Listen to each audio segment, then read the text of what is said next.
Përveç raporteve të komisionit, vendet anëtare kanë të drejtën e tyre që të inspektojnë situatat në vendet e paketës zgjerimit dhe kur nuk janë të bindura se raportet e komisionit janë vërteta, atëherë marrin vendime të tjera dhe të ndryshme nga çfarë propozon komisioni.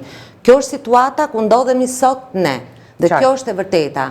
Komisioni Evropian ka bërë një raport pozitiv, por 9 vende anëtare të paktën nuk janë të bindura që ky raport është i vërtet, pra ka fakte të sakta dhe tani i kërkojnë informacione shtesë Shqipërisë dhe kjo është një formë procedurale për të thënë që nuk e miratojnë raportin e IBAR-it për Shqipërinë dhe si rrjedhim Shqipëria nuk mund të mbyll as edhe një kapitull të vetëm të negociatave me Bashkimin Evropian. Arbër, po ndërkohë fajin prapë ka Saliu, thot Rama, edhe për këtë. Jo, nuk e di kush e ka fajin, ajo që mu them me bindje të plot me asa kam ndjekur gjitha zhvillimet, nuk ka një vendim final. Pra këto shtetet, që ose kërkojnë një informacion shtesë, duan që të jenë të bindura për atë që do të miratojnë. Kjo nuk do të thotë që ata kanë bllokuar procesin dhe kjo është një gjë përfundimtare. Pra nuk paralajmëron këtë në vazhdim, thoni. Që do të thotë është e drejtë e tyre të kërkojnë informacion shtesë dhe deri këtu nuk ka asnjë problem. Po pse kërkohet ky informacion shtesë? Raporti i Komisionit Evropian historikisht ka qenë pozitiv. Gjithmonë ka qenë raporte pozitive. Edhe kryetarja e Parlamentit Evropian ka folur shumë pozitivisht. Ka thënë, madje Parlamenti Evropian ka gjithmonë një hap para Komisionit. Ka qenë shumë më herë më pozitiv se Komisioni dhe qeverit pastaj e vendeve anëtare, sepse ky është procesi.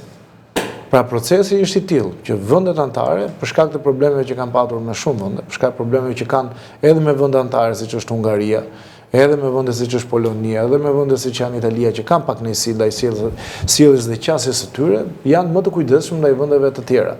Por siç e thash, deri tani pse se janë më të brisht këto vende apo se ka diçka që nuk shkon edhe ata pse duan informacione shtesë? Deri tani ne nuk kemi një vendim përfundimtar. E di pra kërkojnë informacion shtesë toni ju, dhe është normalisht ta kërkojnë këto vende. Kërkojnë apo informacion shtesë. Edhe ky është informacion që ne nuk e dimë. Ju e thash. Sepse është në flitet. Kjo është informacion që ne flitet nuk është zyrtare.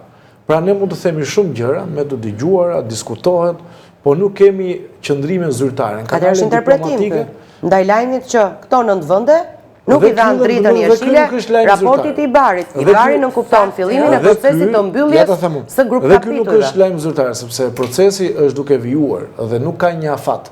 Afati është mund të jetë në fund vitit. Mund të jetë në fund të vitit tjetër. Sepse ne themi që ata kërkojnë informacion shtesë, por tani kjo është e drejtë e tyre, nëse gjithmonë. Por kjo s'do thotë që janë shkelur afatet. Listën e kryeson Gjermania Arbër, e cila disa herë ka paralajmëruar Shqipërinë. Se nëse ne e kemi